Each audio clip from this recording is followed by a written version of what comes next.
Hey, welcome back, everybody, to another episode of Beach Season. You know, Kramer, we're coming from the Badlands, from the underground, from the desert, the wilderness, from a lonely island out in the middle of the Mediterranean, from the absolute underground. Some of you may have heard SB Nation effectively decided to move out of the audio industry and out of the audio space, and so all of our podcasts were removed off the air. But they can't listen. They can take us off of their platform, but they can't take us off the air, Kramer. No, they cannot. We are the People's Draft Podcast. We are the voice in the desert, calling out the truths and speaking truth to power when it comes to the NFL draft and the establishment.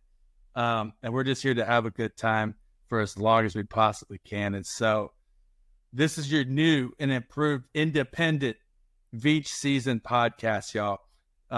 And we are excited to build this brand and to keep this thing going, because they can try to knock us down, but they can't knock us out. It's like Raging Bull said, like, you ain't never knock me down.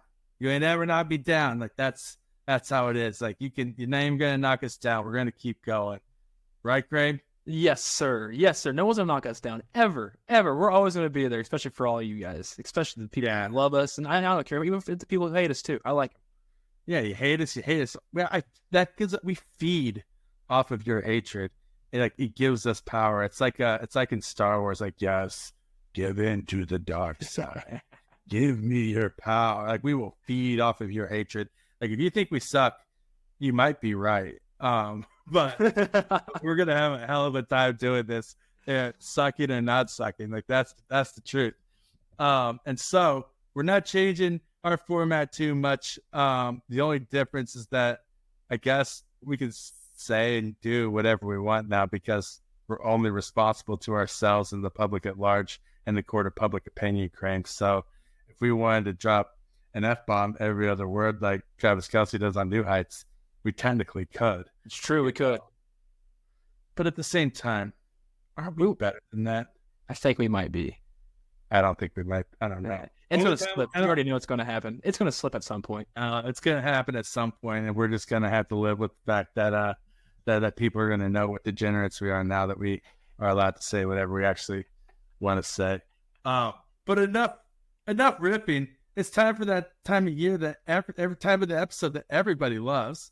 It's What's Hot with Kramer Dog. What's hot? So I got two things. One, it's hot in my apartment right now. The AC just doesn't want to work. That's why I mean, people probably can't see me right now. I'm wearing a wife beater just for said reason. It is hot in here. You know what? We're bracing the elements and going through. But also, not like a little shameless plug or anything, but your boys' baseball season started again this year. So the KCABA, the Blazers season started last Sunday. Second game is actually Tuesday night, so I'm not sure whenever the recording of this podcast is going. But yeah, your boys playing baseball once again in the city. Kramer, where did they find you at to come watch and support you? So the IAC out there in Independence is where we play our games. Wow, all you fangirls and fanboys out there, all you your Sansonis out there, come out and support Kramer Dog. He'll give you an autograph. He'll sign absolutely anything. It's not worth anything. Just saying. If you present it to him, he will sign it. You know, Little Dicky was on New Heights last week and said that one time somebody asked him to sign a penis. And Kramer, if somebody presents you with a penis, will you sign it? I probably won't. I'm not like a Little Dicky. At least he does it for clout. I don't want to be. Plus, also, I don't want to see anybody's package out there. It's not mine. Just saying. I stand corrected. Don't ask for this man's autograph. Please don't. No, he's not in it for the glory. He won't sign you anything. Not worth it. What about a forehead? No, I'd sign some forehead. Yeah, foreheads, yes. Not foreskins, but foreheads, yes. So is there any other body part out there besides penis for you to sign as an autograph in your Samsoni's? I will sign the testicles. I can do that. Oh, you really got to kind of pull them like right. more like the nether region area. Yeah, that's the area where it's like where Soupy at, where it's at right now with me right now here in my apartment. I would say you probably would want like maybe more of an inner thigh. I feel like that's probably a better canvas That's true. for an autograph, right? And I also got to think where my placement, where my other hand is to be stable. So I want to make sure it's a good signature. All right, dudes. He'll sign your inner thigh if you want him to. So show up down there to his baseball game. And what position are you playing this year, Kramer? First base. First Wow. base. And Look at you. Power hitter, huh? 3-hole hitter too. Oof. Chicks dig the long ball, bro. Luckily, I'm engaged. Is that how you got your fiance? Is that you got your fiance? Oh, she has never seen my baseball career until basically she showed up. Now, yeah, she showed up. She came from the cornfields like the players do from Field of Dreams. She saw you hit one time and she said, "Hey, sign my leg." Hey, sign my inner thigh. and you said gladly. And yeah, that's exactly what happened. History. Oh yeah. Wow, I like it. I like where this is going. Anyway, welcome to beach season, people. Yeah, welcome to beach season. This is an NFL draft podcast. We promise it is. We promise it is, and it will still be an NFL draft podcast. Just maybe a little more meandering in the path that we take to get wherever we're going. Because I mean, we have no time constraints. We have no content constraints. We are just a rudderless ship out in the ocean trying to find our way home. But I'm really disappointed because Andy Reid was talking about all the mock drafts that he's read recently, and he failed to mention A, our mock draft, or B, the fact that Brett Veach is I'm sure, like just trying to find our phone number to get in contact with us to come on the show and talk shop with us. And just still no contact from Brett Veach yet again, even though now, like, I don't know if he had a problem, with us previously, but if we got beef, Brett, just let us know and we're more than happy to squash it. Whatever you want us to do. We'd love to have you on the show. So just give us a ring. You are good enough for us. Yes, you are, Brett. You are 100% good enough for us. Don't be scared. Like if you're nervous, Brett Veach, don't be. We're more than happy. We're really nice guys. We promise. We won't make fun of your draft takes at all. No, we would. There's not a chance in the world that we're on his radar or that he wants anything to do with this podcast. I mean, he probably would scold us like he scolded most of his people on the scouting team right now, Oh, man. Andy Reid talked a little bit about that thing. We'll get into it here a little bit in the episode. But, yeah, he said basically that he locks his guys in a room for a 3-week period, and he doesn't let any of them out. And he basically makes everybody defend their draft positions and their big boards and who they think is tiered where because how important it is to make sure you get your big board and your tiering right. But yeah, so let's just jump into a little bit of Chiefs news this week. So we were lucky enough that we got new audio out of the Chiefs today. Andy Reid, Nick Bolton, and Patrick Mahomes all spoke to the media. And the majority of the best audio came out of Andy Reid today, especially as it relates to what we care about, which is the NFL draft and players on the roster. And Andy Reid confirmed to reporters that the Chiefs view Louis Reed-Zammit currently as a running back and that they're looking to use him on special teams. And we talked previously about how we feel like he could be a difference maker in special teams, especially in the return game. And Andy kind of alluded to that a little bit, saying that, being a rugby star, especially in the return game, there's some similarities there, even though he's still learning a new sport. And like when we say he could be a difference maker in the return game, do we mean this year? Maybe, but like we're talking long haul with this guy. Like Jordan Mailata, who's maybe one of the biggest like success stories of the International Pathways program. He was like on the practice squad, I think, for 2 or 3 years before he ever got his first start, right?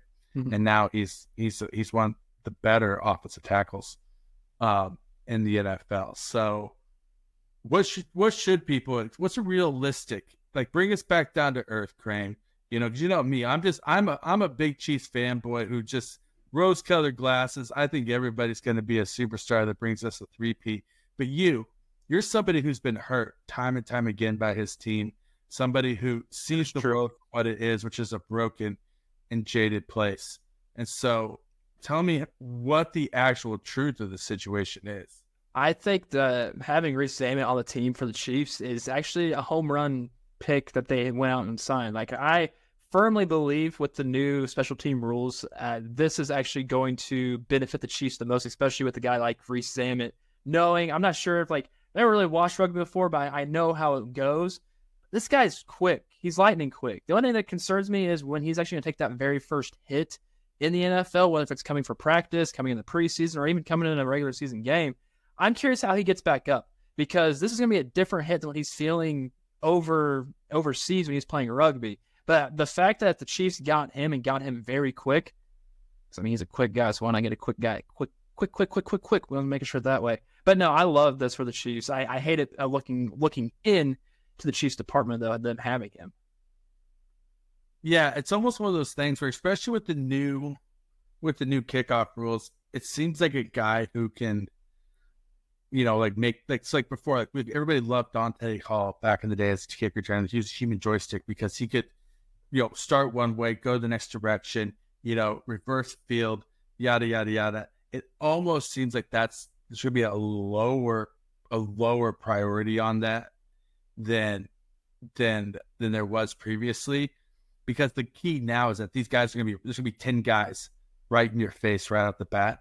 And you need a guy who can get upfield quickly, get linearly north and south and break a tackle, hopefully, and get through the line, right? And so it seems like a guy with Reece Amick's skill set may actually benefit the new kickoff rules more than a guy like Dante Hall, And also, too, this is going to be a brand new thing for everybody in the league. And Amick's brand new to football.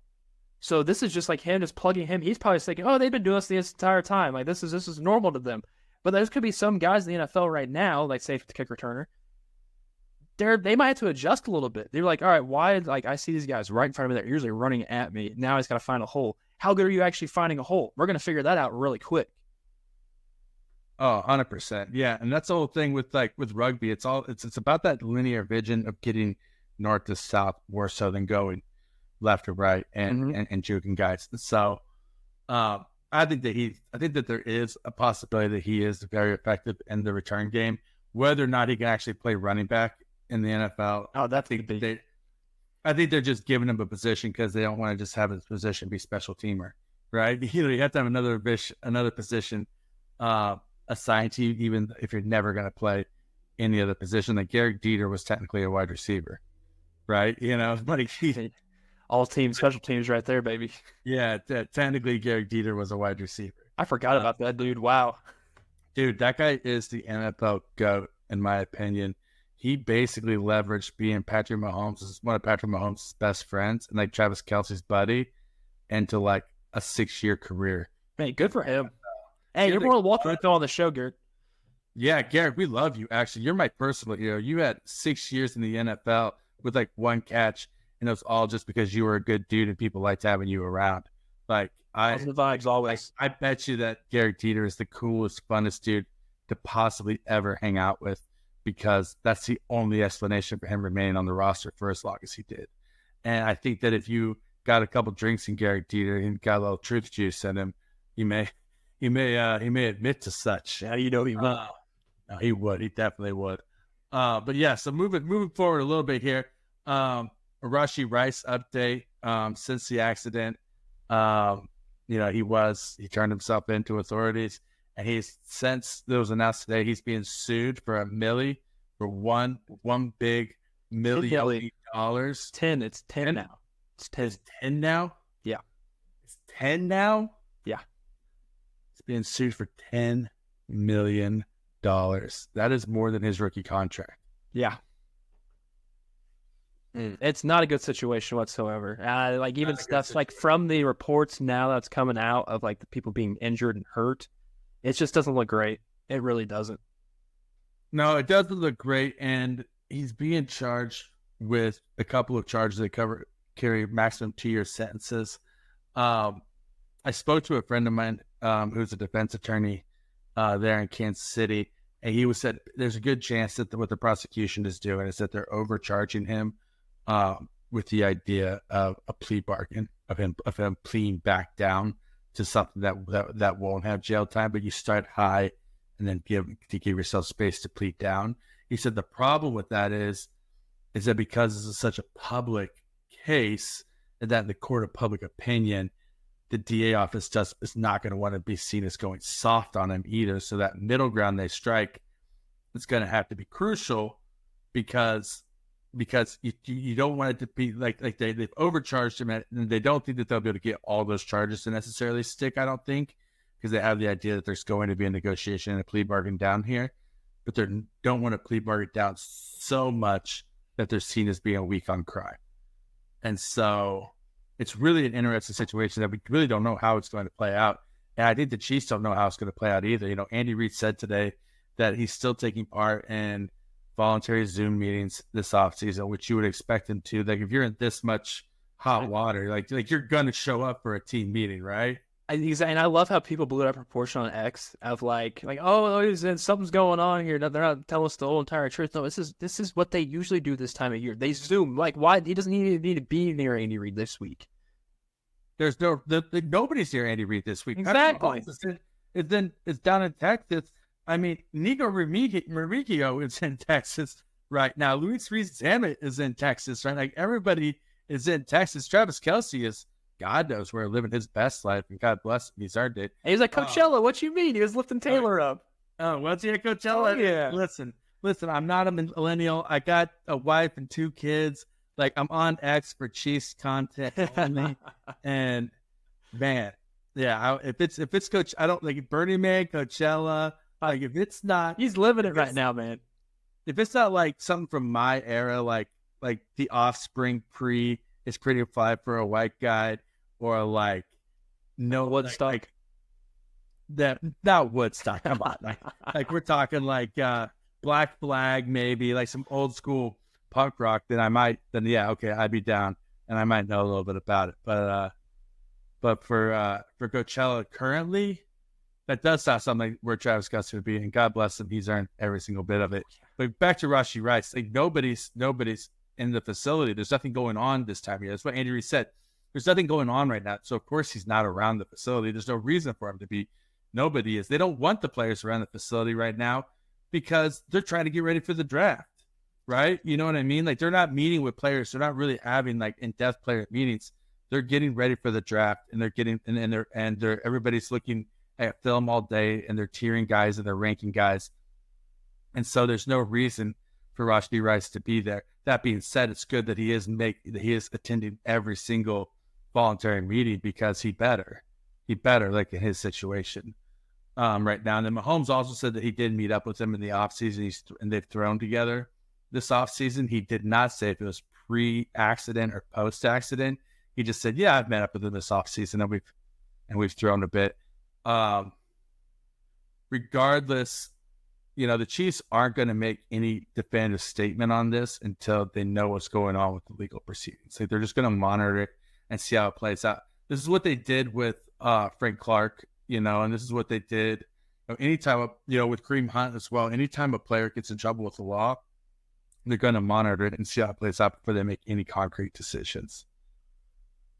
True, but I think they also released Hunt too soon, even though that what he did was completely stupid, ridiculous, shouldn't even have to do that. And this is also, we can say for the exact same thing, Rashee Rice, like, it was stupid, should never have had that happen, should have never done that. It's just, I'm just curious what the hammer is going to be laid down on him, because I think the Chiefs want to know sooner rather than later, because that's how they're going to gauge their draft.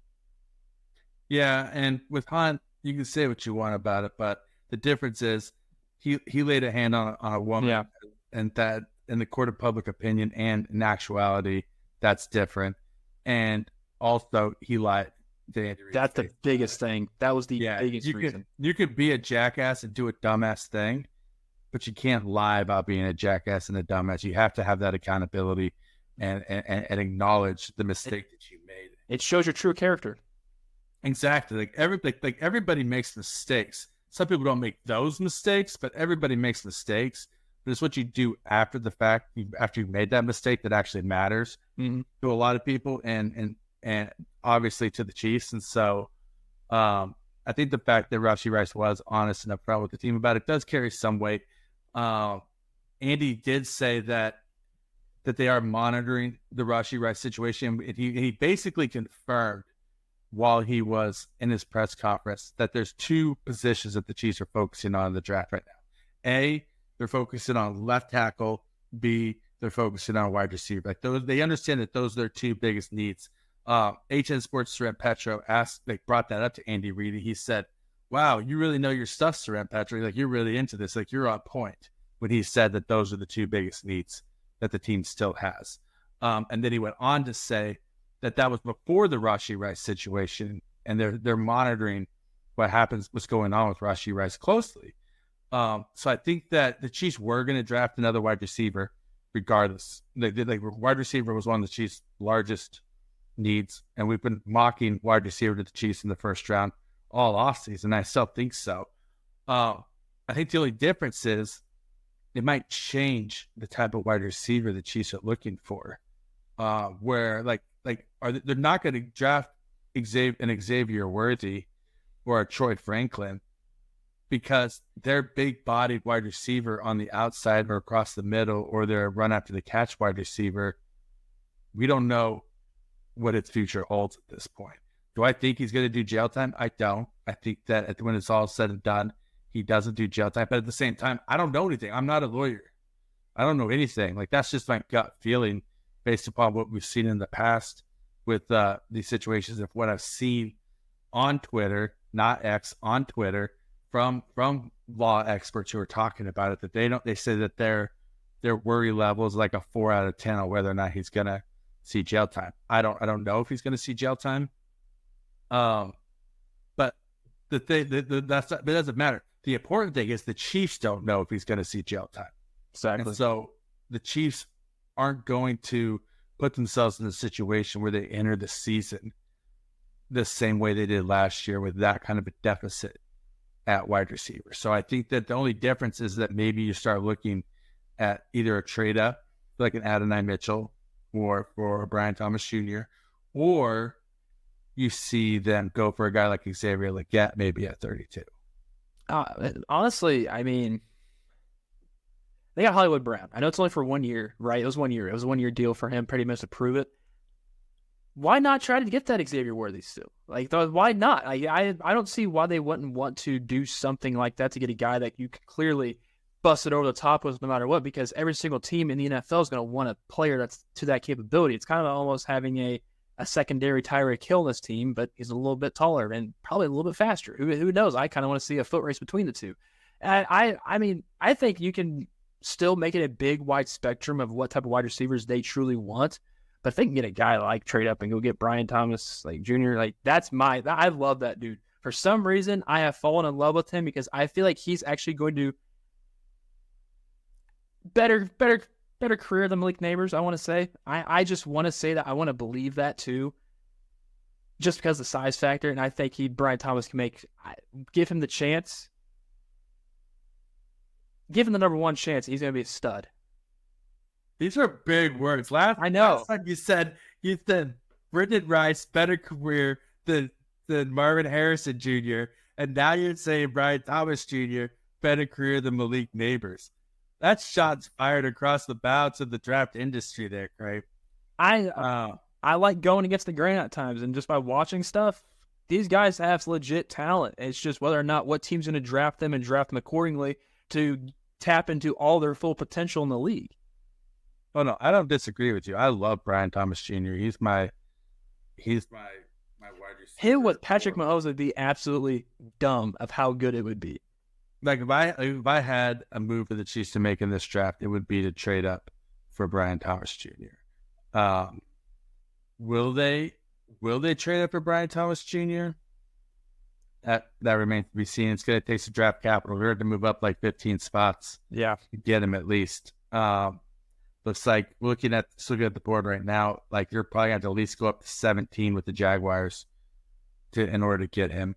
And whether or not the Jaguars see themselves as playoff contenders in the AFC are even willing to trade with you, right? Like you may have to go as high as 16 to the Seahawks because 18 and 17 are both playoff contenders in the AFC who aren't going to trade with you.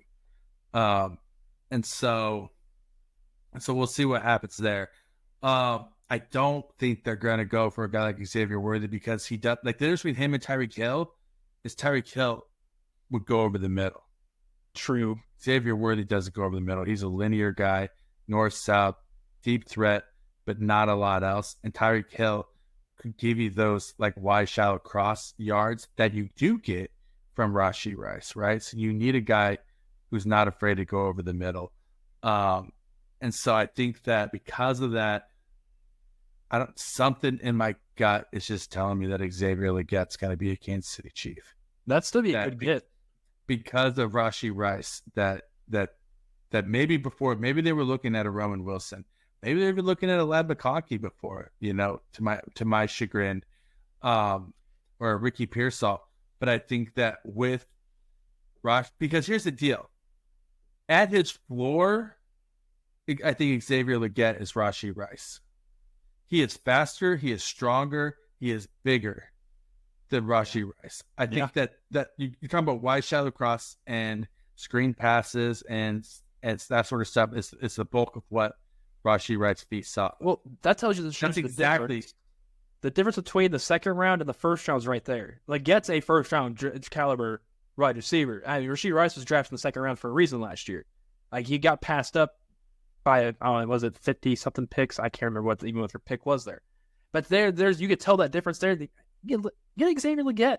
Go get you a first round talent wide receiver. Listen, that's what I'm saying. I have nothing else to back it up other than my gut feeling of saying that. Let's think about this. You have 2 first round talent wide receivers on the field this upcoming season. Mm-hmm. You do, regardless, no matter what. And then if you do have Rashee Rice, then it's all gravy. Like, it's just bonus. It's bonus on exactly.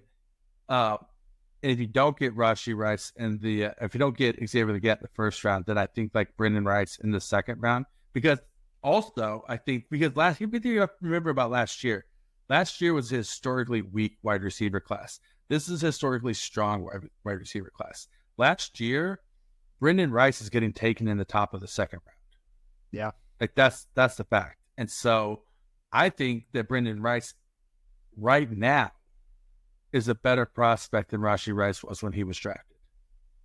Like, without a doubt. He has better hands. I think that he has better after the catch ability. I see the Chiefs going for a guy, not necessarily as Rashee Rice replacement, because I don't think they're looking to get rid of him, but as Rashee Rice insurance that could end up being an upgrade. Because Rice has he got on the commissioner exempt list yet? No, not yet. No, not yet, because they're still monitoring the situation. Yeah, there's no gains. There's no gains yet. So there's no reason for them to, right? They have the liberty of the offseason to monitor the situation. I would expect that if it's not resolved and a suspension isn't in place before the season starts, that he'll end up on the commissioner's exempt list. So that also being said, the other position that the Chiefs talked about needing was left tackle. This is not the draft to need a left tackle, Kramer. Such a bad left tackle draft. The problem is that all the left tackles are going to be selected before the Chiefs select. There's a lot of top end talent, and then there's a ton of right tackle talent, and then there's some raw dudes. Like, we're talking like ground beef, just throw it in the driveway and stare at it in the hot sun and hope that it cooks type of raw. That's like looking over the Grand Canyon edge of how the gap is between your left tackles and the left tackles that there might be for the pickings for the Chiefs. It's like looking at the gap that used to be in Michael Strahan's teeth between the top end talent and the next level of left tackles in this draft. I'm trying to think another one real quick. You got another one?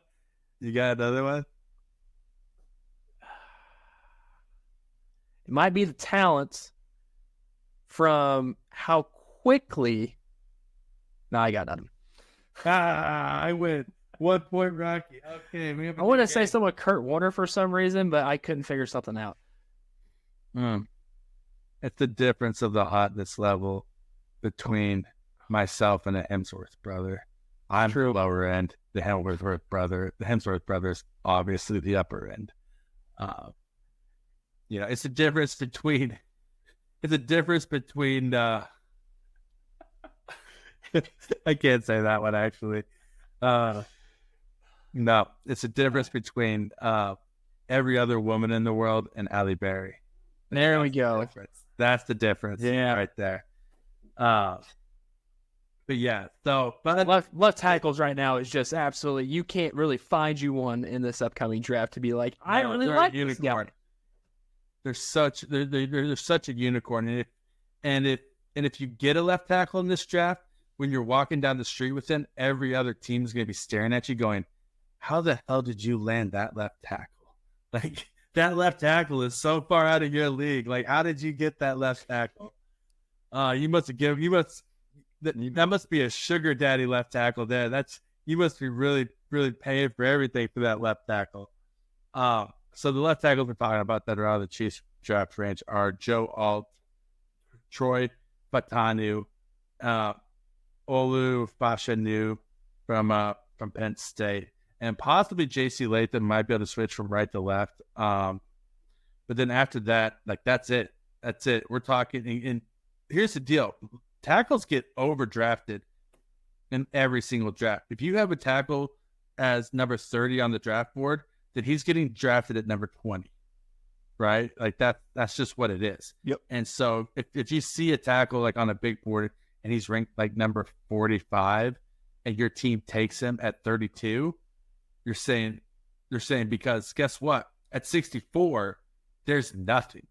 There's nobody going to be there at 64. So if we don't take this guy at 45 now, then we're not going to get him. And you could say, oh, well, why don't you just trade back a little bit and then take him? Because there's no guarantee that you have a trade back partner. And B, whoever's trading up with you is probably thinking, I'm sitting at 45. That guy's going to be gone by the time he gets to 45. I don't move up and get him now. And so the guy that you're probably trying to trade back for, the team who's trading up with you, very well maybe trading up with you to take that guy. And you try to have like a little bit of like a conversation with them, like, hey, who are you taking, bro? And they're going to lie to you. Here's the thing, Kramer. I don't know if you know this, but the world's full of liars. Yep, it's very full true. of liars, cheats, and steals. And Viva la raza. Eddie Kramer. Yeah, Viva la raza. And nobody's honest with you except for us. We'll always be honest with you guys. We are the truth tellers of the NFL draft. And so because of that, you got to reach if you want to tackle. And so they're looking at this board here. We're talking, who could the Chiefs draft at number 32 at tackle? Like what do you think? Like who would one of their targets be? You think? So like I think it was might have 4 or 5 weeks ago, maybe I was talking about this guy, Tyler Guyton. He's such a dude that is just massive, and you know that he can be a project, because that's what you're going to be doing this as, a project. And the fact that also Wanya Morris, if he were to get drafted with him, I mean, they know each other pretty well. If I'm mistaking, I mean, I want to see a position battle between the two dudes that know each other. I mean, Wanya Morris is clearly the starter in Oklahoma. Wanya Morris with Oklahoma, correct? Okay, so I just want to make sure. My brain right now is just a little phase. Wanya Morris with Oklahoma. And that was the problem with Tyler Guyton, was that Tyler Guyton didn't get on the field because he was blocked. And I would like to see you drafted the guy that was behind me. What makes you believe that I'm going to relinquish this? Because I want to see Wanya Morris get pushed. I want to see him get to that next level that he was almost showing last season, and then he started getting hurt. It's like once he got hurt, I think he got pulled off of a drive. And after that, I didn't think he was the same tackle going back in to help protect. So it's just like, I want to see him, I don't know, get some more oomph to it.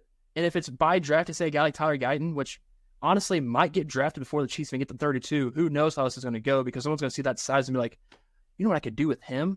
But that's the guy I'm like leaning more towards right now. Yeah, Tyler Guyton is definitely that guy where he's maybe ranked like 30th on a draft board and somebody's going to take him at number 20. Like he's going to end up getting taken by like the Pittsburgh Steelers. And if you already know that, like, if you like him, You know 5 other teams like that same exact guy too. So you got to make sure you hit. Well, and 100% where you talked about wanting more is because Andy Reid said today, like not only does he have to get better, but he has to train with a sense of urgency this year, this offseason, to learn what it takes to be an every down player in this league. Those were Andy Reid's exact words. I wrote an article for it over on Arrowhead Pride today about it. And Andy Reid was basically saying, like, Wine is going to get a shot to compete, but he's got to bring in, he's got to step up.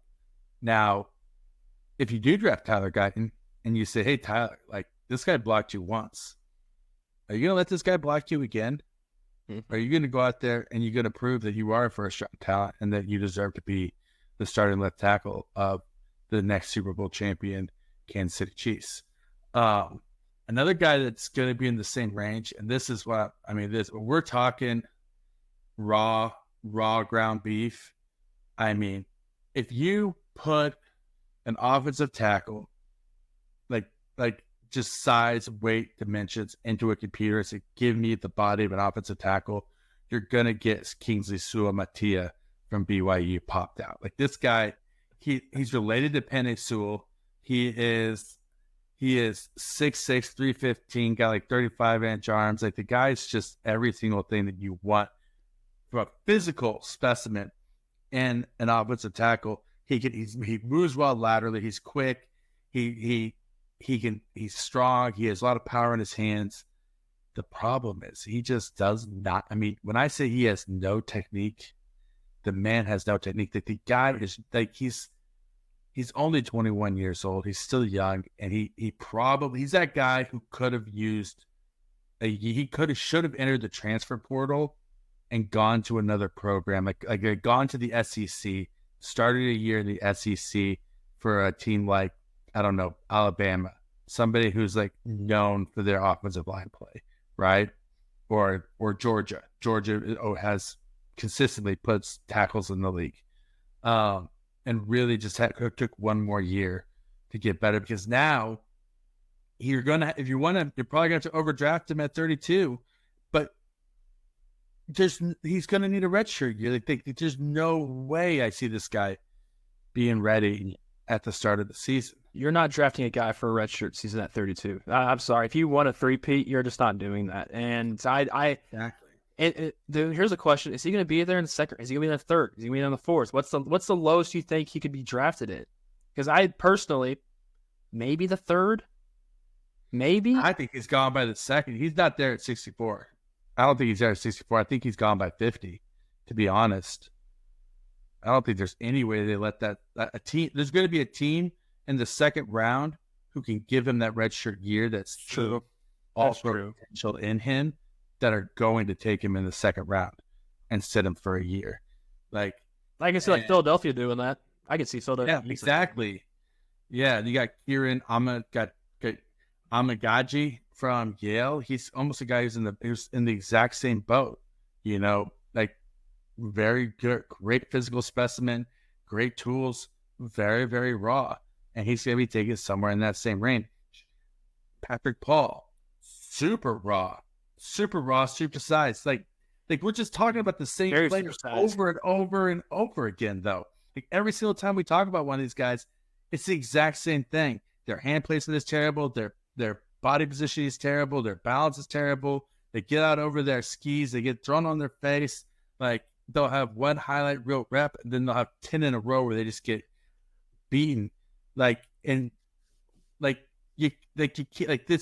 Yeah, you want to bring in competition, but this isn't competition for a starting job with these guys. What I'm curious is, when did the offensive line play stop, like, being the most dominant, the most sought after, the most, like, you need to have your wall right there? What happened to all those talented players? Is it because of how good the defense has gotten between the years? Or is this just an anomaly in the draft? Like, this is just terrible? Because I'm concerned for next year's. Like, I'm being honest. So one of our film guys over at Arrowhead Pride, Caleb James, he was saying a couple weeks back that next year's class looks really solid. Okay, good. That looks like that the tackle class next year looks super good. That this is just an abnormally weak left tackle class this year.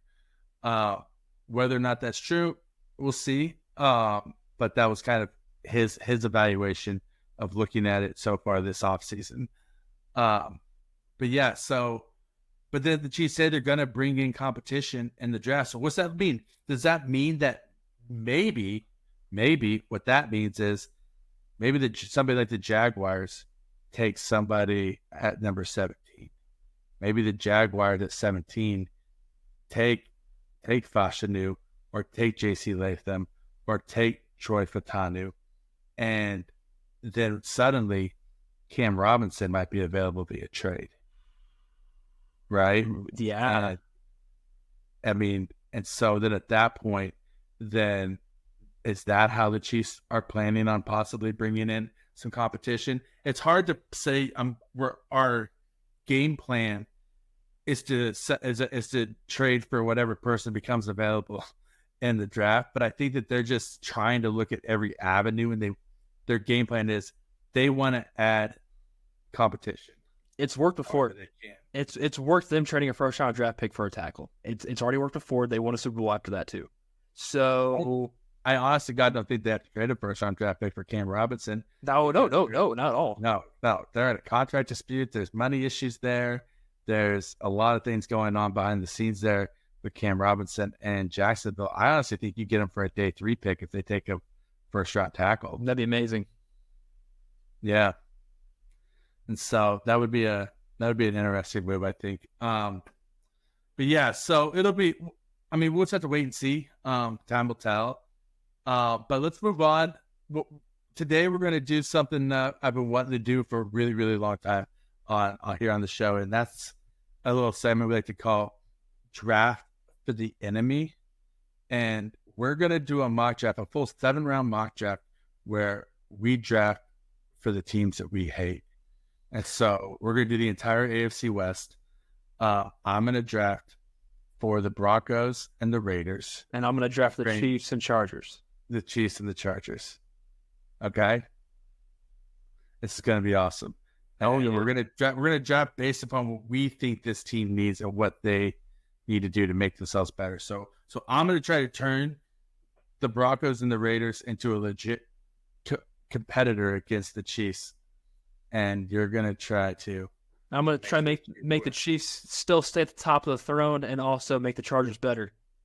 Yeah, if you can.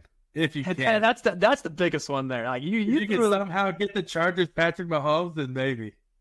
Okay, all right. I'm the GM for both right now. I can make it work. You're the GM for both. Yeah, no, I'll veto it. I'm Roger Goodell. I'll veto that in a heartbeat, you asshole. All right, so let's get started here. Let's go ahead and do it.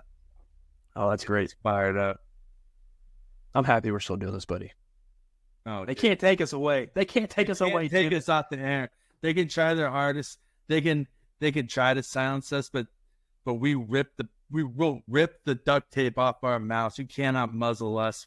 It's like in the movie Independence Day. Like, we will not go quietly into the night. We will not vanish without a fight. We will live on. Graham, today is our Independence Day. Yes, sir. Yes, sir. And with that, we're going to start the 2024 NFL Draft. Let's go. Well, all right. You can only imagine Caleb Williams going number 1. Yeah, of course he is. All right, so on the clock. Wow. So first 5 picks: Caleb Williams, Drake May, Jaden Daniels, Marvin Harrison Jr. You got a choice to make here, Mr. GM of the Chargers. I think I talked myself into, if you haven't read around the AFC West yet this week, I talked myself into thinking the Chargers could trade back. And I like the possibility of them possibly doing that, but you have Malik Neighbors there. And I already know I said that Malik Neighbors is I don't know, I'd say Brian Thomas Jr. is going to have a better career. But if he falls in a spot like what the Chargers have, where there is no wide receiver 1 at all, I don't think Quentin Johnston's a wide receiver 1 at all, even though they took him last year in the first round. I think you have to go Malik Neighbors here. I think you have to make sure you have that guy that Justin Herbert's going to throw to.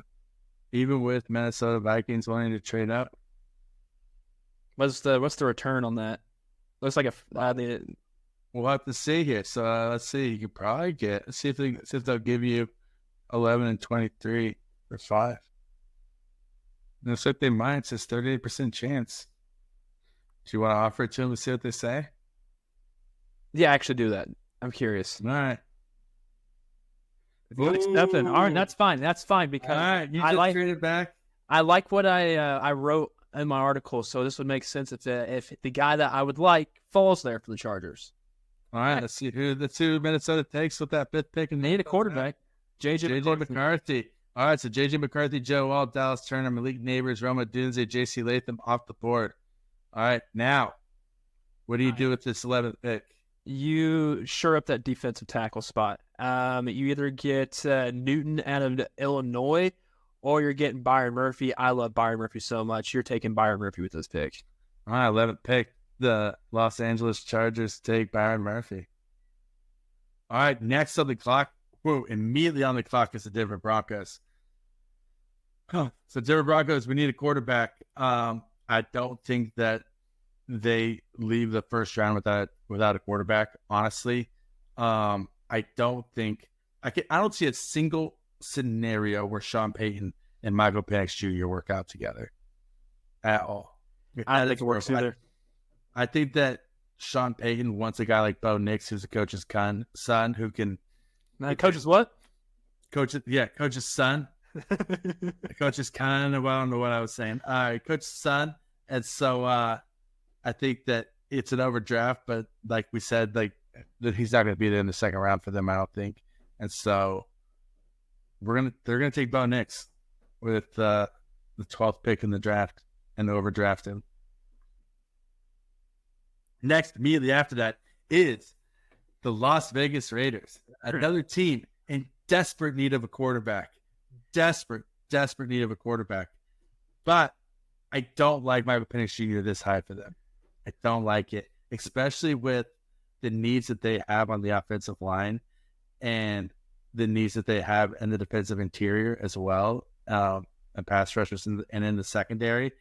I think that because of their needs on the offensive line and because they're so great, you get a guy who's the most flexible player. So that's either going to be Troy Fautanu or Talise Fuaga. I think that Talise Fuaga fits that road grader bully mindset that Raider Nation is just going to fall in love with. And so I think that the pick here is Talise Fuaga for the Las Vegas Raiders. I like it. I like it a lot. If it's not Quentin Mitchell, I like that a lot. All right, so now the Chargers are back on the clock. Back on the clock. So, Rock, if you do me a favor, go to the wide receiver section for me because they're drafting a wide receiver. Cool. While looking at the thing, go back up there. So you're going to get either Ladd McConkey or Adonai Mitchell. I actually like Troy Franklin as well. Maybe for that West Coast vibe, since it's already there. Maybe there's some sort of Justin Herbert went to Oregon, Troy Franklin went to Oregon. That's the thing. I'm torn between two guys at this pick. That's Franklin and Mitchell. I think the Chargers do what Chargers do the most. They draft probably not the greatest in the world. They'll probably go Troy Franklin here. Let's go Troy Franklin. All right. I mean, it's still an upgrade of Quentin Johnson. I'll tell you that right now. Yeah, man. Jim Harbaugh's going to go pass first. Okay. Here we go. All right. And your Kansas City Chiefs are on the clock. So we need a wide receiver, tackle, defensive interior. That's the thing, though, Rocky. Look who's there at 32 on the corner side. I know they probably aren't going to go a first round corner, but with Kool-Aid McKinstry right there, how is that not tempting? He is the best player available on the board, and he's also going to be the best player to help put that defense where they're missing it at the end. If I'm sitting here for the Chiefs, I'm sorry. I'll figure out the wide receiver situation later on in the year. I'm taking Kool-Aid McKinstry right now. Chiefs always take best available. Yeah, that's their mindset. Okay, I think that's awesome. That's a perfect pick. The fact that he fell to 32 in this is absolutely amazing. Yeah, 100%. All right, Chargers back up again at 37. So I know that they're looking at more defensive line help, but Tyler Newman's there. And it's not like they have the best safeties in the world. I know they have guys back there. There's just too many. There's just too many. I feel like there's too many holes. Whether if it's the linebackers or the defensive tackle side, I just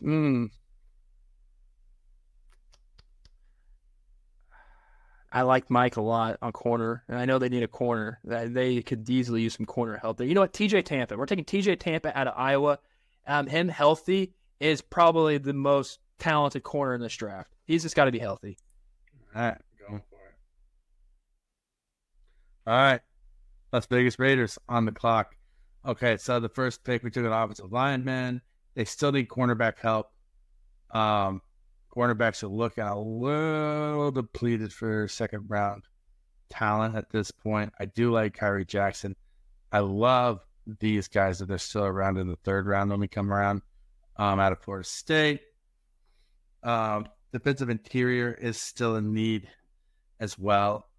But you know what they don't have is a quarterback. You know who's sitting here in the second round? It's Michael Penix Jr. And I honestly think that Spencer Rattler might be a better fit for them, but I feel like it's a new front office, and they're gonna want to go with the name that people want. And I'm gonna give them Michael Penix Jr. in the second round. This pains me, man. This pains me. They're gonna have 3 quarterbacks. Almost did the F-bomb right there. They're gonna have 3 bleeping quarterbacks. That's ridiculous. Okay. Yeah, well, none of them are good though. I respect it. Ooh, Jalen Polk's right there. He's helped save Michael Penix so many times this past year to get them to the Washington Huskies to the go to wide receivers. Chiefs going to wide receiver pick 64. No, 100%. Because there's not a good. We already talked about the McMillan's there too. Literally, you can't go wrong with either one of those two dudes. Who else is there? Rice. If you wanted to pick him later on the draft, you could. I feel like he would be there. He's more of a third round guy. I think you have to go with either Jalen McMillan or Jalen Polk. Yeah, I have a guy that I know who I would choose, but I don't want to influence your draft. Polk.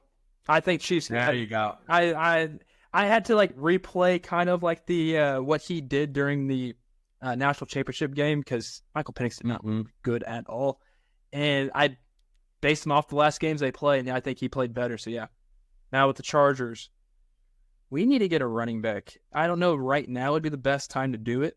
I feel like we can get a lot more later on, but you also have Junior Colson, and I think you want to have a lockdown linebacker on your team, especially for Jim Harbaugh. So we're going to take Junior.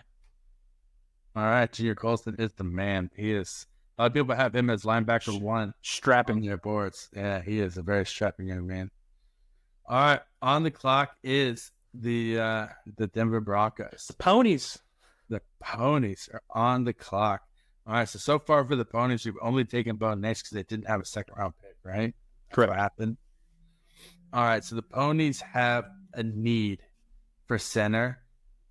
Christian Haynes can play center. I think he'd be an excellent center. They also need defensive back help. Let's see who we got here. Especially with the big hole open in the secondary with Justin Simmons gone. Yeah, and so Jerry and Jones and Renardo Green were 2 of the best man corner coverage guys this year, but they're also excellent in zone. They really kind of held down the back end. They played for the Florida State defense, which was a really good unit this year. I think I like Renardo Green a little bit better. He's a little bit more of an outside longer guy, but Jerry and Jones is a little bit more of a slot guy. So I'm gonna go Renardo Green here for Denver, which sucks because I like him for the Chiefs. Remember, you're making them better though. You're making the Broncos better. Yeah, I am making the Broncos better. Okay, so far for the Raiders, we've got Michael Penix and we got Talise Fuaga. We need help on the defensive line, but they also need running back help because they lost Brandon Jacobs this year. Josh Jacobs. Or Josh Jacobs. I mean, that's Josh Jacobs. They lost Brandon Jacobs. That's no skin off anybody's hide in 2024. I don't even think he's still around. No, man, he retired after the Super Bowl win. Well, Giants. I mean, like around, like. Oh yeah, I think this he's mortal still. coil. Yes, I think he is. Okay. All right, I think Jalen Wright is the most explosive running back in this class. I think he's the best running back in this class. I think that he can take it to the house at any point in time. I think that he is a special talent that's going to be a perennial 1,000-yard rusher. I mocked to the Chiefs a lot.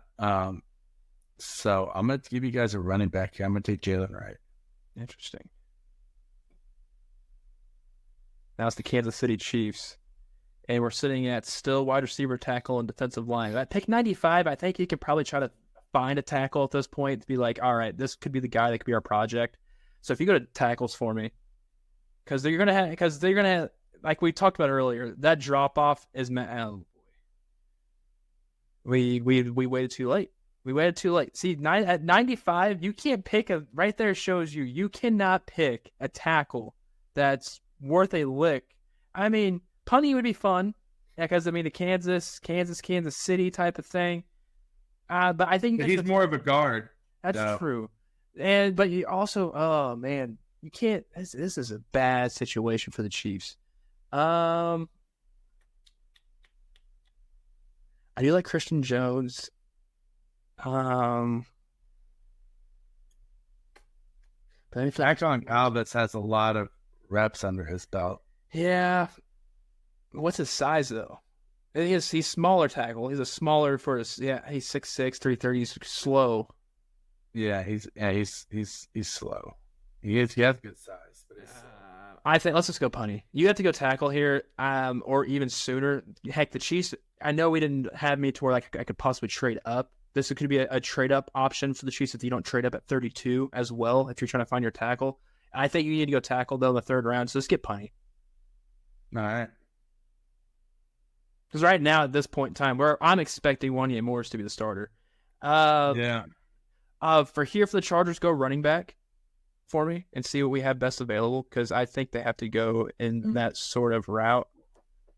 There's still some guys available. That's true. I like Delave a lot, but that'd be so much of a reach. I go back up to the top. Yeah, Marshawn Lloyd of USC. I like him a lot. Yeah, he's a stud. Yeah, dual threat. He can do it all. The Chargers once again on the clock. I think you go defensive line again. I know you already drafted one in the first round because we got Byron Murphy there. But you also need to know that it's just Puna Ford right now in a Chargers uniform that's on that interior line. So you could seriously... Ooh, I like Christian Boyd. That 110, I feel like that'd be a reach. But you know what? Let's go Christian Boyd. All right.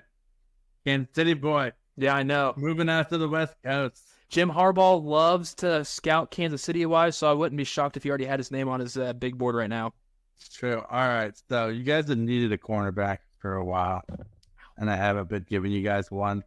Two guys I got my eyes on here, two guys that I absolutely love as at cornerback, and that is Cam Hart and Elijah Jones. I think either one of those are legit starting caliber guys. I give Elijah Jones the edge. I think he is L'Jarius Sneed light. He is light, but I think that he just this guy who does it all. He's smart. He's aggressive. He plays the ball well. He's fearless, and I'm going Elijah Jones for you guys here. Like it. The Broncos. All right, Denver Broncos. What to do?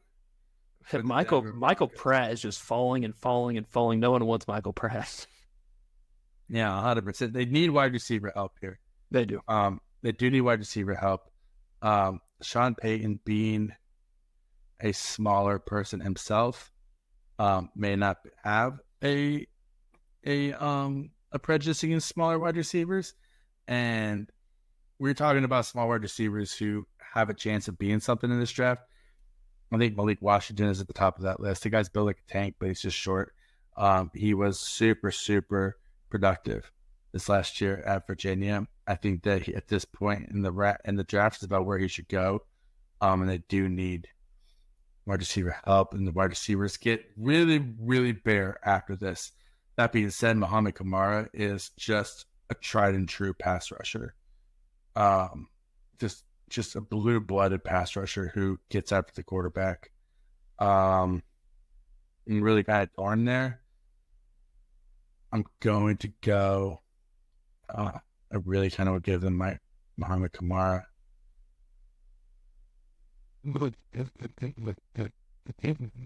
Whoa.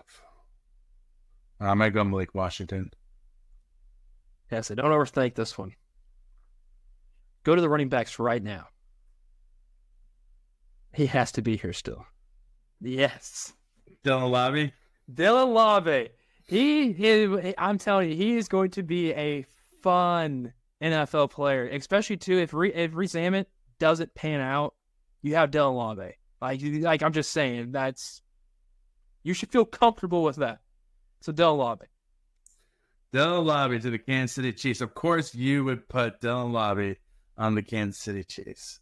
I mean, it fits. I mean, it could be Reese Emmett's best friend at some point in time.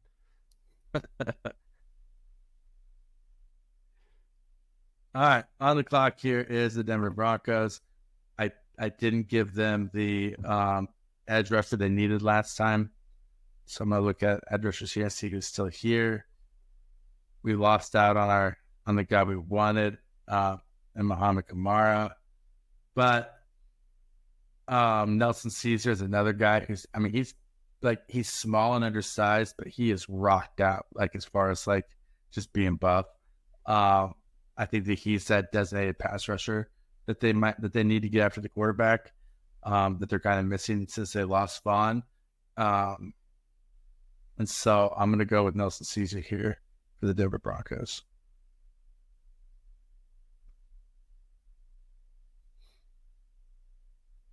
All right, Chargers on the clock. I know they need a tight end. Gerald Everett walked, and I mean, I'm not sure if Ben Sinnott out of K-State is the guy for this. I wouldn't do AJ Barner. I don't think I really don't think Jim Harbaugh drafts that many Michigan guys. If I'm being honest, I can't. Go to the top. Go with the top 5 guys that are there. Theo Johnson's interesting. It's just. You know what? Since I said Theo John, we're going with Theo Johnson. Something about him I like.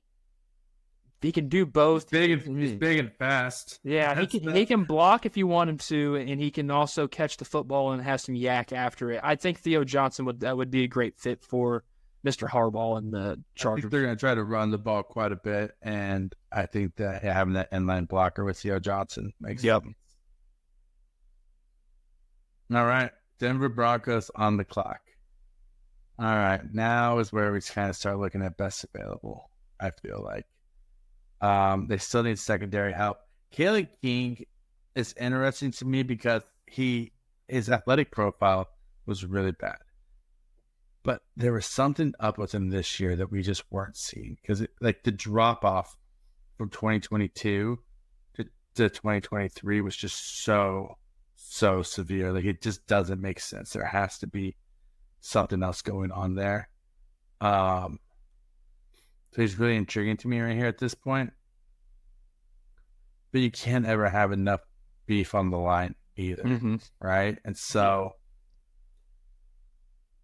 but I think that there's a chance that Sean Payton might really like Will Shipley and what he brings to the passing game. Oh man, this is a tough one. I'm gonna go with Will Shipley. I think that he's gonna like him too much and want to use him kind of like in an Alvin Kamara type of role, even though he's not Alvin Kamara by any means, but just that the receiving back role. Oh, on the clock again. Well, hey, look at that. I can go for my beef. I'm gonna go with. So I think Mekhi Wingo is the better guy out of the gates here. But Mason Smith has the length and the size and the higher upside. And so I'm going to go, I'm banking on traits here, and I'm going to go It's either Mason or Mason Smith, whichever way it's pronounced. All right, Raiders on the clock. Oh, what to do with the Raiders? They still need O-line out. They still need. Have I given them a defensive interior person yet? Not yet. No, you haven't. No, I haven't. Well, you need to pair somebody up there with Christian Wilkins.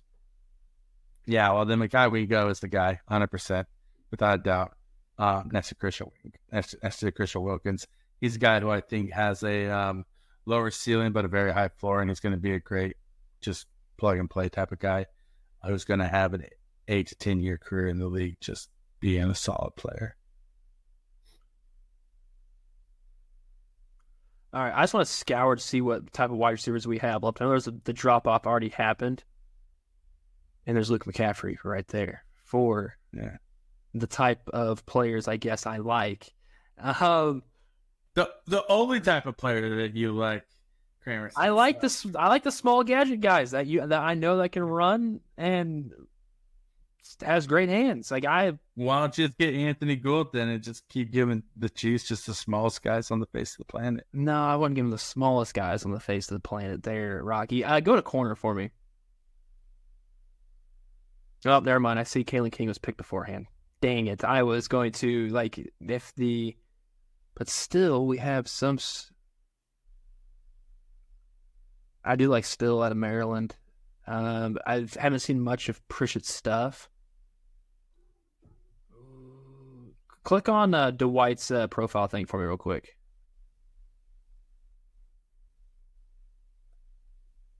I think we have to go with Dwight McLeodern. I know it may be odd you're drafting 2 corners in a draft, but one could be a hit, one could be a miss, and one could be a hit, and one could be a hit. I think that you can just take the risk, roll the dice, and take it. We're taking Dwight.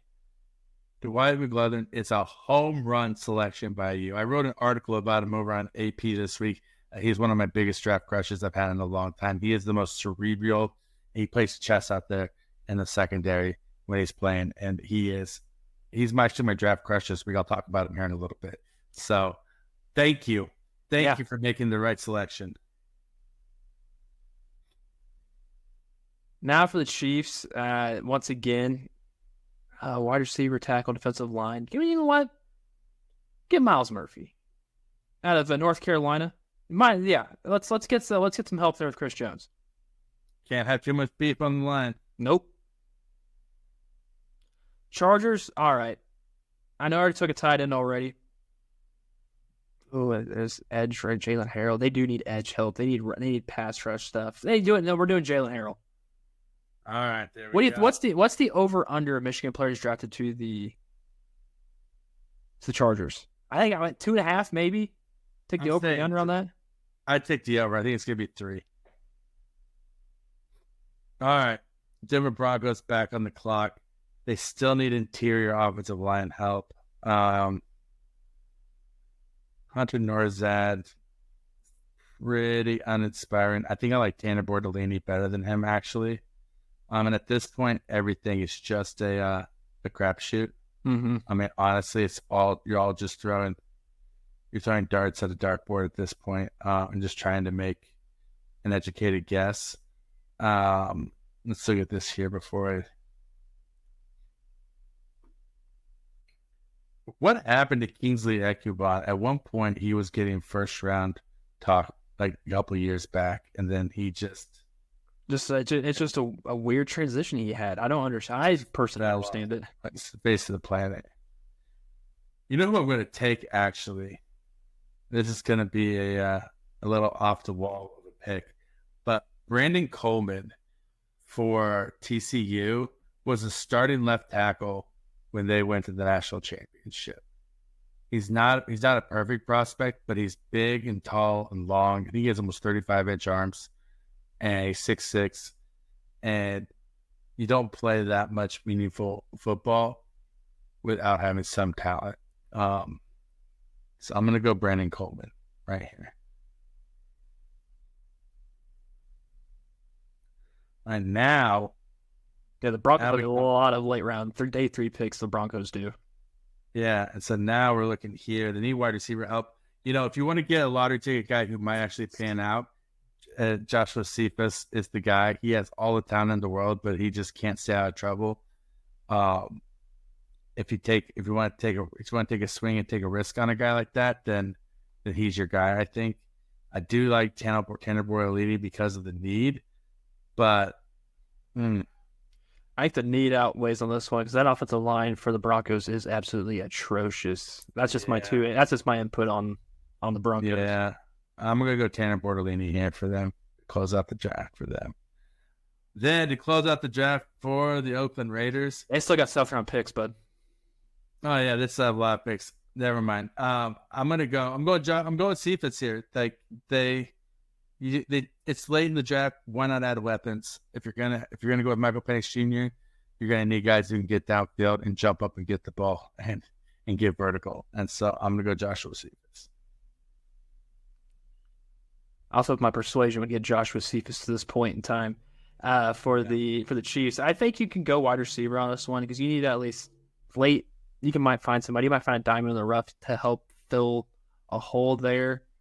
Really not much. That's bad. This is not great. Yeah, Hayden out of the Idaho. You know what? Let's take a flyer on him. We're gonna go Hayden. All right, let's take a flyer on Hayden Hatton from Idaho. Is he an NFL prospect or is he a future insurance salesman? We don't know. That the last name Hatton, I mean, it could be a good insurance name. Yeah. All right. Raiders back up on the clock. They need some linebacker help. Jalen Ford is an athletic guy. He just takes bad lines to the ball and he can miss tackles sometimes. I've seen enough of that in Raiders football. Sounds like the perfect guy for the Raiders. But actually, what I'm going to take is Trevin Wallace. Like he is a top flight athlete. Also sometimes takes bad lines to the ball, but he at least has the athleticism to make up for it a little bit. I think that he's a steal, actually. He should probably be about 60 or 70 picks higher than this on my board. So I'm gonna go Trevor Wallace. What are we gonna do here for the Chargers? We've already gotten the running back, got the wide receivers. Did we get the tight end? Yes, we got the tight end. Got the defensive line help. Good tackles for me. I think you're going to want to clearly have enough. I like that Devon Jennings. He's super raw. I mean, all these guys are super raw, so I don't know why to keep on saying it. You know what? Let's go with the Michigan boy, Carson.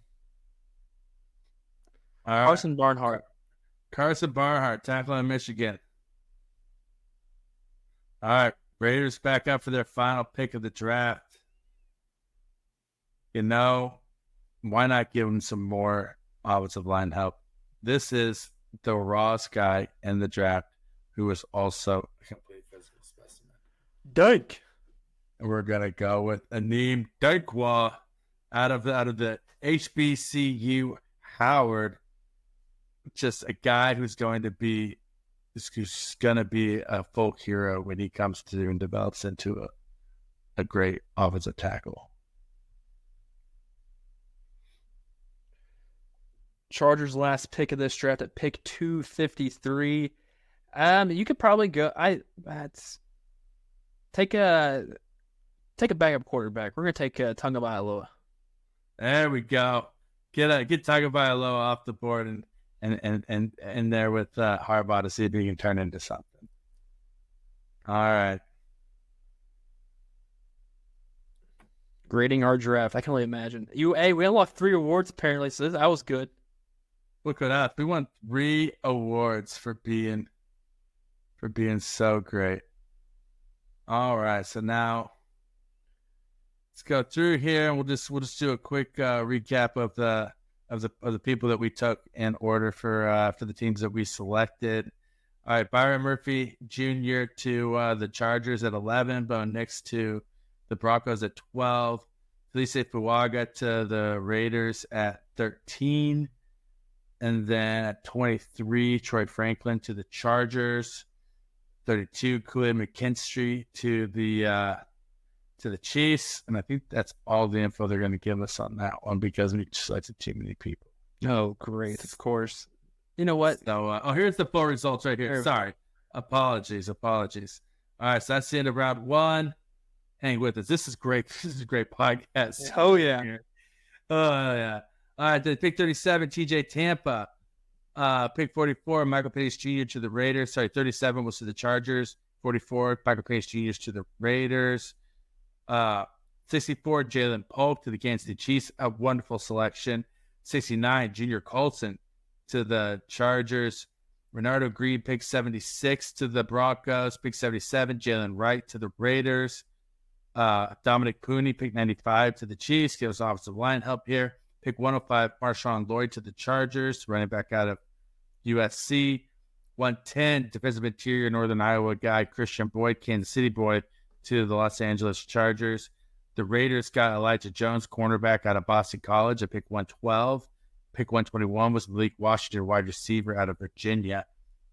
Pick 131, Dylan Lobby, halfback, New Hampshire. Let's get him. Kansas City Chiefs. 136, Nelson Caesar, edge rusher to the Broncos. 140, Theo Johnson, Chargers. Tight end out of Penn State. Will Shipley, halfback from Clemson, to the Broncos at 145. 147, Mason Smith, defensive interior, LSU, to the Broncos. 148, Mekhi Wingo, defensive interior, LSU, to the Raiders. Dwight McLaughlin, Nudie McLaughlin, quarterback, Arkansas, to the Chiefs at 159. 173, defensive interior, Miles Murphy from North Carolina. 181, Jalen Harold, edge rusher from Michigan. Going down the board, a little bit of a break there. Brandon Coleman, tackle, TCU. 203 to the Broncos. 207 to the Broncos, Tanner Bortolini. 208 to the Raiders. Sorry, center Tanner Bortolini. 208 to the Raiders. Wide receiver Joshua Cephas. Round 7, pick 221, Hayden Hatton, wide receiver, Idaho, to the Chiefs. Pick 223, Trevin Wallace, linebacker, Kentucky, to the Raiders. 225, Carson Barnhart to the Chargers, tackle, Michigan. 229, Manid Dakwa, HBCU University, Howard University, to the Raiders at 229.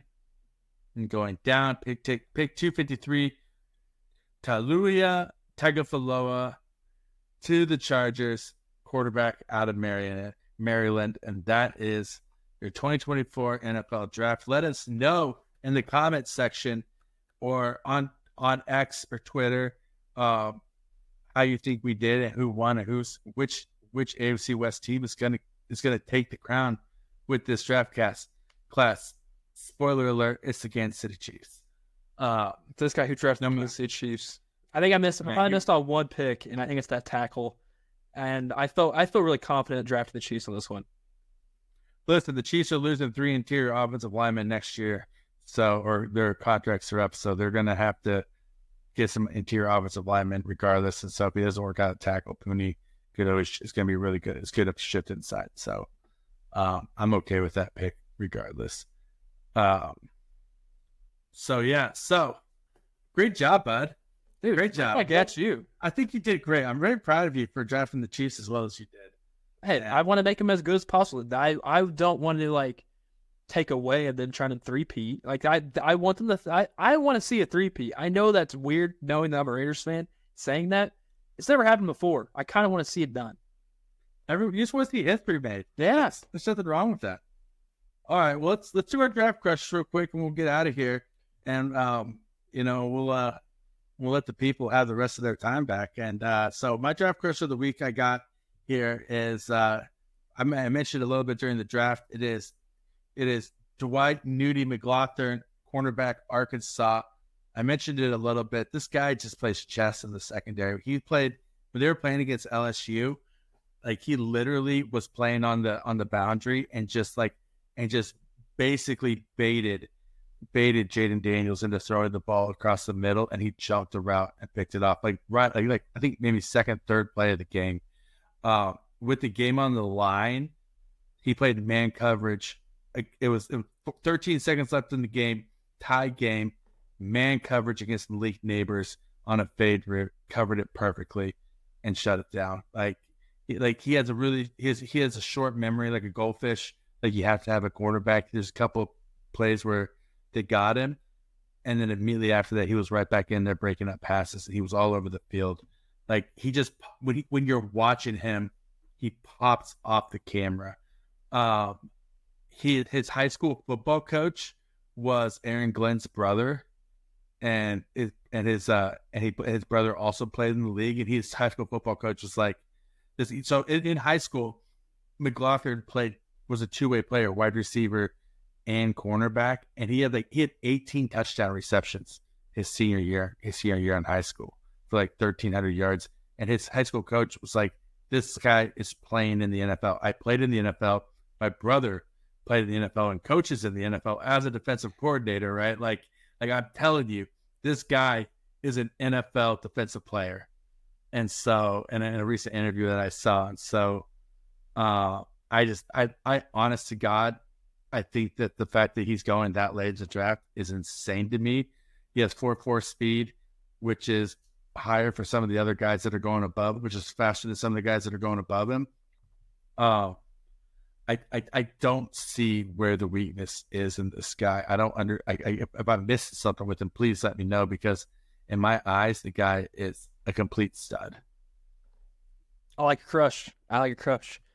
My crush this week, I'll still stick with the defensive side of things. Out of Michigan, I have to call him Big Mike, but even though he's a little shorter on the side, I think, but Mike Sanderstrom, I like him a lot. I know he's a little bit slower on the inside, but he plays big. He'll undercut that and get the interception. I think he had 6 last season, and it seemed like he was effortlessly when he was out there playing on the field on defensive side. Like I said, he is a smaller corner. He's also weighs a little less, about like 180-ish. And the thing is, he plays fast. He has very good player recognition. He's able to get to where he needs to be at a given time. Remember, this is also a guy that transitioned from being a wide receiver to a corner in the league in college football. So he already has great hands. The reason why he didn't play wide receiver because there was people blocking his spot, and he couldn't find time on the field, and he found time on it on the defensive side. So this guy's scratched, clawed, and earned his spot on the team. Him also, I think he led the team last year in interceptions with 6, and he was just nothing but a workhorse, and the main reason why the Michigan Wolverines won the national championship. He was one of the main key factors, and he's going to be there for the Chiefs if they don't want to get a corner in the first or second round. He's going to be in the third, fourth if you want him. So I like him a lot. There you have it. 2 cornerback options for the Kansas City Chiefs to reload their secondary after the departure of L'Jarius Sneed. For those of you guys who are still rocking with us here out on our own independently, like legitimately from the bottom of our hearts, like we're only doing this because we love doing this so much, right? Like, and you guys make everything worthwhile, and we do this for you guys. And so thank you so much for tuning into this episode. And we're going to be bringing it, we're going to keep this thing rocking. We're going to keep doing it every single week. Previously, our episodes were coming out on Mondays. I think we're going to have to start having them coming out on Wednesdays. Give you that little middle of the week bump to get you over the hump day. And we're just going to keep broadcasting and being your independent voice in the wilderness. You're still be your number one Chiefs draft podcast and draft podcast on the whole for as long as they let us, until the government comes and tries to shut us down. That's why we're going to get canceled this time, buddy. Yeah. Otherwise, it's just us. It's just us. They've already taken everything away. They can't take anything more.